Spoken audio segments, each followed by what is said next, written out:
Welcome, everyone. This is Brother Doug. I'm with my sister Shoshana, my brother Dennis, our sister Sally, and we are the Wakened by Yahuwah Fellowship Group. We are going forward into the book of Enoch, also known as Hanok. We are going to be starting chapter 85, and we're going to be attempting to go as far as possible today. So I will be leading us in the reading. So here we go. I'm going to be reading from the Hallelujah Scriptures version. My sister Shoshana has the R.H. Charles, which is the original Ethiopian version. And my sister Sally is reading from the same version as me. So here we go. And after this, I saw another dream, and I will show the whole dream to you, my son.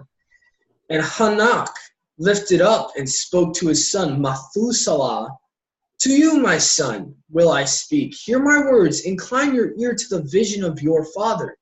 Behold, before I took your mother Edna, I saw in a vision on my bed, and see, a bull came from the north, and the bull was white. And after came forth a heifer. Interesting. And along with this came forth two bulls, one of them black and the other red. And the black bull gored the red one and pursued him over the earth, and I could no longer see the red bull.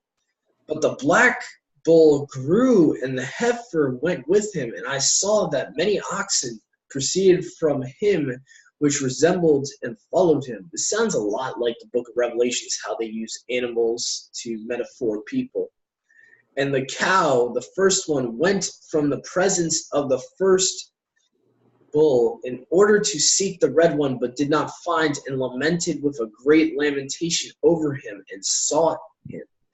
And I looked, and the first bull came to her and quieted her, and from that time onward she cried no more. And after that she bore another white bull, and after him she bore many bulls and black cows. And I saw in my sleep the white bull likewise grow and become a great white bull. From him proceeded many white bulls, and they resembled him, and they began to bring forth many white bulls, which resembled them, one following the other, very many. So, interesting. So that was the end of chapter 85. So pretty much we have a metaphor being used for people, I would think. Sounds a lot like the beasts in Daniel. How you have a lion with eagle's wings representing one kingdom, and so on and so forth. And possibly these bulls and cows are representing individual people, I would say. That were born on the earth, I think. For instance, the black bull could have been Cain, and then the red bull could have been his brother Abel. And we know that Cain killed Abel, and so they were looking for the red bull and could not find him because he was dead. But there were still others born that followed him and resembled him, and that's what I think it is right there, that they wanted to emulate Habal, and become servants of Yahuwah. And that is what I think this is trying to say, in my humble opinion. Yeah, I could see that. The fact that a heifer is supposed to be spotless, and it's supposed to be without blemish, and then you have this black bull probably symbolizing sin, and that Abel killed his brother. Cain killed his brother Abel, and Abel was the one that was blameless, spotless in a way. So I could see how that's possible, that those animals represent those people, the people of Abel and Cain, and these other ones could be after. So yeah, I could kind of see that. It's very interesting though. The wording is like almost identical to Daniel. where the Moloch is trying to show Daniel what the vision means, and Daniel's like having a night vision. He's like, "What are these animals? Like, what do these beasts mean?" And so it's very similar to me. Seeing that was a pretty quick chapter. I think I'll read 86 also. 86 is only 6 verses, so I think I'll read 86, then I'll let someone else come after. I just wanted, let me say this right quick before you start. I just wanted to say that since it was a vision, it's not. In other words, it was a vision he saw from Yahweh. It wasn't something that he just made up or whatever. He got an actual vision of these people as bulls and, the animals instead of the people. And that's why I thought it might have started with Cain and Abel. And then because at the time of Hanok, there was not that many people from Adam. There was obviously several generations, but it was not that many generations. I mean, if you look at us now and say 200 or 300 years ago, this and this happened, that would be about as far back as we'd want to look, and they could see the beginning of mankind from where they were, or Enoch and Methuselah.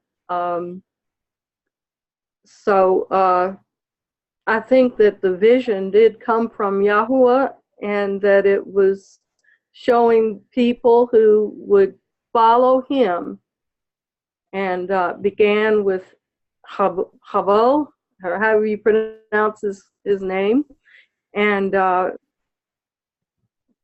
then several people would follow in the next generation, and Enoch was one, and Methuselah was one, and then Methuselah bore a son who bore a son, so his grandson was Noah. So his son was not called, but Noah was. Anyway, it's just an interesting metaphor of seeing the people that followed Yahweh and the people that didn't. That's all I'm talking about. And it's really interesting, and the only difference I really see with the way he saw this vision and Daniel saw his vision is that Daniel was like frightened. Daniel was actually terrified by the end of his vision, and it seems like Hanok is not really as terrified or even scared at all. So it seems like that's the only main difference I could really take from it, other than the fact that Daniel's vision was about kingdoms. I mean, obviously, that's the obvious difference. Yeah. Well, remember, it was not Daniel's vision, it was Nebuchadnezzar's vision, and Daniel only interpreted it. Mm-hmm. So Nebuchadnezzar, who was not a follower of Yahweh at the time, was frightened by it. And I think that Yahweh's people are not frightened by his visions, but people who are not Yahweh's people might be very frightened. Well, I believe Daniel did see the vision, because he says to, I think it's either the Moloch, Michael, or Gabriel. When he comes to him, he's like frightened by it, and it talks about that he couldn't even stand, and he's like, what does this all mean? And then the Moloch tells him to shut up the book, for it's the time of the end. Yeah, that was later. Maybe that was a different vision. Maybe that was about Belshazzar, possibly. That might have been about Nebuchadnezzar's son, maybe. Because I know Daniel had a vision later where it talks about the end times and talks about the last beast in Daniel. But anyway, so let me see here. So we're going to read chapter 86 now. And again, I saw with my eyes as I slept, and I saw the heavens, the Shamayim above, and it rose and ate and pastured amongst those oxen. And after that I saw the large and black oxen, and see, they all changed their stalls and pastures and their cattle, and began to live with each other. And again I saw in the vision, and looked towards the heavens, and see, I saw many stars descend and cast themselves down from the Shamayim to the first star. Interesting. And they became bulls amongst those cattle, and pastured with them amongst them. And I looked at them and saw, and see, they all let out their members like horses, and began to cover the cows of the oxen, and they all became pregnant. What? Okay, I think I know what this vision's about. Alrighty then. Okay, so he's actually seen a vision of the Genesis 6 experiment. Okay, now this is making sense. And all the oxen feared them, and were frightened at them, and began to bite with their teeth, and to devour, and to gore with their horns. And they began also to devour those oxen. And see, all the children of the earth began to tremble and quake before them, and to flee from them. So, very interesting. I'm going to unmute everyone. This is extremely interesting. This is about something that actually already happened, which is weird. That he's having a vision. Who is giving him a vision of something that's like, what is it called? Deja vu, almost kind of like Revelations 12 with John. John's being given a vision that already happened technically. And so that's kind of what I liken to with this vision, because this has already happened. And so Genesis 6 thing. It's like a Genesis when the stars fell, it came down and impregnated the women. Yeah, that's exactly what it is. And it says they became pregnant, and they didn't bear cattle, which is a clean animal. They bore elephants, camels, and asses. They bore unclean animals, which they would be because they're not natural. And all the oxen feared them. In other words, all the people, the normal people, feared these giants that were among men. That's an interesting way to tell the story, because it also talks about how they began to eat mankind.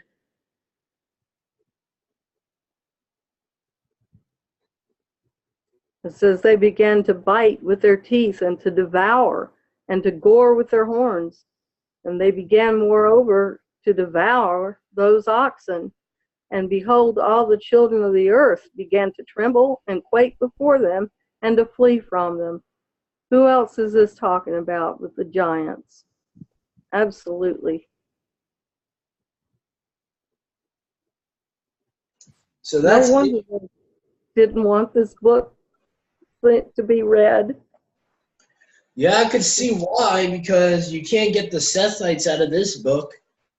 You can't, I mean, it's bad enough you can't find sons of Seth going into the daughters of Cain literally in Scripture, but if you have this book in the canon, that theory wouldn't even exist, because you would see the stars, and for anyone that doesn't know, even the canon defines stars as Malachim. All you got to do is go to Revelations chapter 1.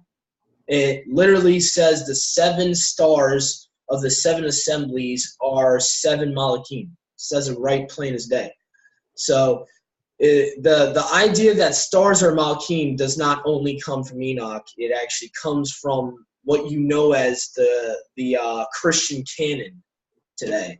So you can even see that in the book of Revelations. Stars are Malachim. They're one and the same. So wherever you see stars being talked about in Enoch, obviously it's talking about the Malachim, the sons of Elohim, and it's talking about them coming to the earth. And it's very interesting. It says they descended, and so they caused themselves to come down. And what I notice all the time when I'm reading Hanok is nowhere in scripture, nowhere in Hanok does Yahuwah ever say, "Okay, watchers, your assignment's to go to Earth." Nowhere does No. Yahuwah ever say that to go to the earthly realm, to go to the Eretz. He never ever tells them to do that. They did that on their own. They went down to us on their own. They dwelt among us on their own, which they were not supposed to do. They were supposed to be watching over mankind, not cohabitating with human women. So Yes, and this actually tells us that they were not in a marriage. They were cohabiting with different women, because it says, after that I saw the large and black oxen, and behold, they all changed their stalls and pastures and their cattle, and began to live with each other. And in other words, they just moved around from one wife to the other, not a wife, but a concubine, or just a fornication. That's what they were doing. So unfortunately, they probably taught that to mankind too. Probably teaching human men to Oh yeah. sleep with different women, not having just one wife, going, committing adultery right and left. So that was probably taught by the Watchers too. Absolutely. This tells you right here that was taught by them.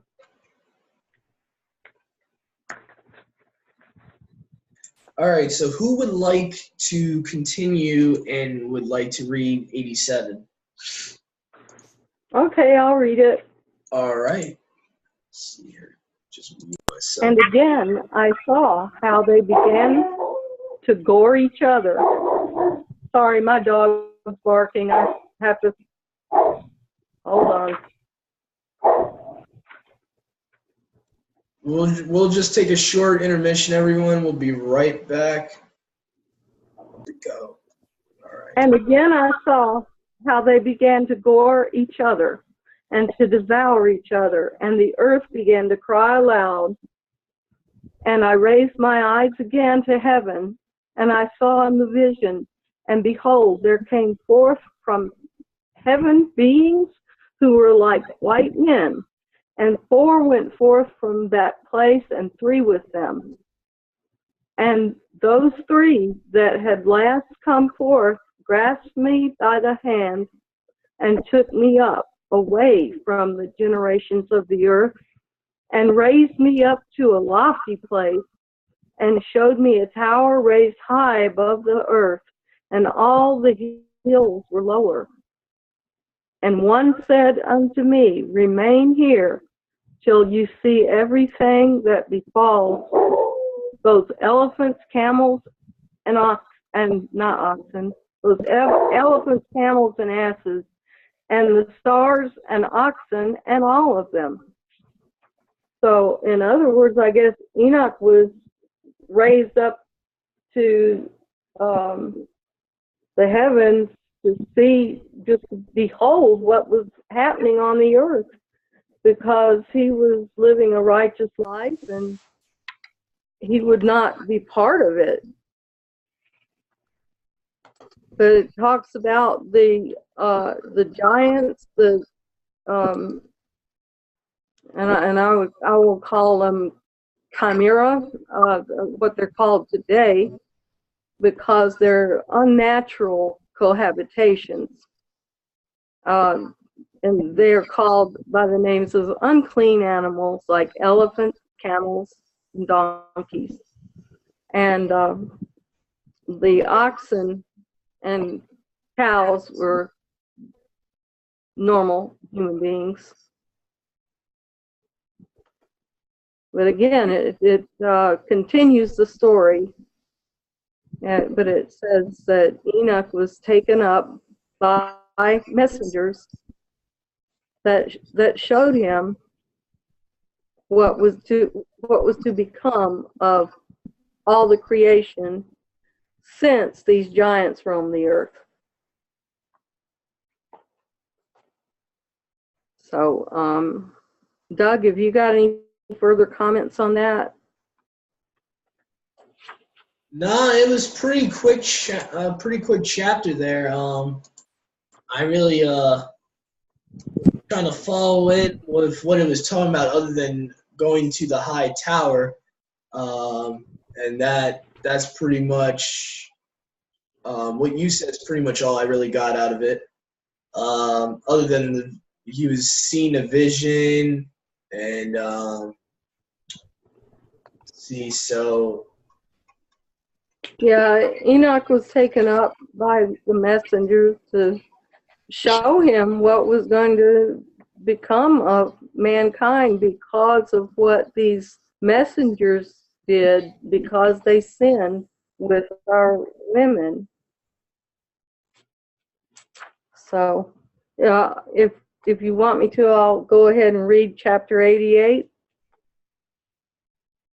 yeah, sure. And I saw one of those four who had come forth first, and he seized that first star which had fallen from the heaven, and bound it hand and foot, and cast it into an abyss. Now that abyss was narrow and deep, and horrible and dark. And one of them drew a sword, and gave it to the elephants and camels and donkeys. Then they began to smite each other, and the whole earth quaked because of them.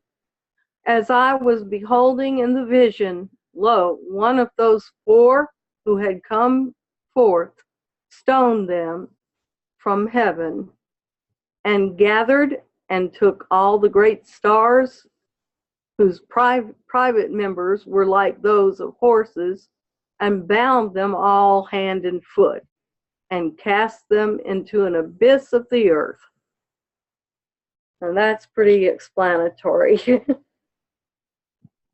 And that, Wow, Art Charles is a little too explanatory there. yeah. My goodness. All right, bud, you could have didn't have to explain that as much, but all right. Yeah, what I guess is, that's the way it was, you know. I guess they ended up killing the women they tried to fornicate with. wow. So well, I think actually it's not the women. They are killing one another. I see this is talking about actually the punishment. I could be wrong, but from what it sounded like, this vision is actually a vision of the punishment of the Watcher's children. It is. And It is, yeah. says one of them drew a sword and gave it to those elephants, the camels, and the asses. So the elephants, camels, and asses are the giants. They're killing one another. Then they began to smite each other, and the whole earth quaked because of them. And then so you have. Yeah, they killed one another. And what's interesting, it says I saw the first star who sinned. I saw the first one, so I'm guessing this is talking about Azazel. The one that would be the leader.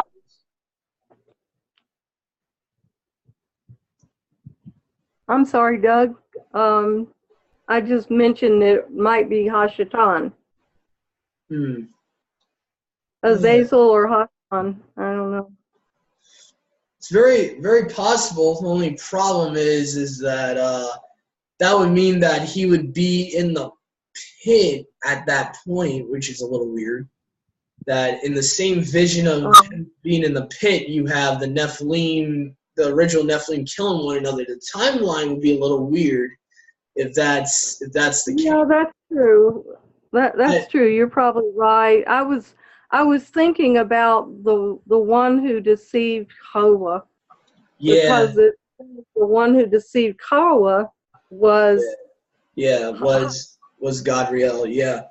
And he did deceive her, but I don't believe that was his fault. So according to Revelations 12, I don't believe he fell after he deceived Eve. I think he was punished. He was punished definitely for deceiving her, and he was cursed, but he was still able to travel back and forth from the Shamayim realm and the earthly realm He was even able to have access to Yahuwah's throne room in the book of Job. So I don't believe he fell yet. I think for this Well, to all be one. from what he did to Job, I just think from what he did to Job, he was well on his way. Oh yeah. Yeah, Yahuwah honestly had a plan. He wasn't going to send him down at that point until he was actually not even going to do it himself. He was going to have Michael actually send him down. Michael actually defeated him in his 1/3, and they were sent down to the earth. So I think Yahuwah had a plan all along and allowed Satan to be there, even though Hashatan kept trying to thwart Yahuwah's plan. Yahuwah had an ultimate plan, an ultimate end for Hashatan. He was being very, very merciful with Hashatan, and he actually waited until it got to a point where Hashatan actually made war in heaven. And at that point, yeah. I believe is my personal opinion, according to Revelations 12, that's when he actually fell, like literally. So I believe in 88. I could be wrong. 88. I think this is talking about the leader of the Watchers, which Azazel was mainly the leader, and he was the one that said to them, he's like, "All right, I hope you guys are not going to chicken out on me." If you read like the beginning, basically, I'm paraphrasing, but that's what he's like. He's like, "You guys better take this oath while I'm taking this oath. I'm not doing this alone." So he ultimately was the leader at that point in the times of Jared. So I think contextually I would have to say it's Azazel that's actually being bound, because we know for a fact the Watchers are bound in Tartarus for about, I forget, a couple thousand years, and then they're released at the time of the end. So they're the first ones to be bound in the bottomless pit, which this chapter talks about. The first star that transgressed is in the pit. And so I would contend that it's the leader of the Watchers, or the first Watcher that did, Yeah, I agree with you on that. Yeah. Also, I think the ones who are down there now are going to be coming out of the bottomless pit to cause havoc upon the earth again in this generation. Yeah. And that's what CERN is all about. And I mean, I hate to say it, but this generation is a very evil generation. They don't want to hear Yahuwah's word. They don't want to know what the Creator requires of them. And they don't listen to you when you try to tell them. For the most part, very few of them will. And it's sad, but yeah, this generation is a particularly evil generation.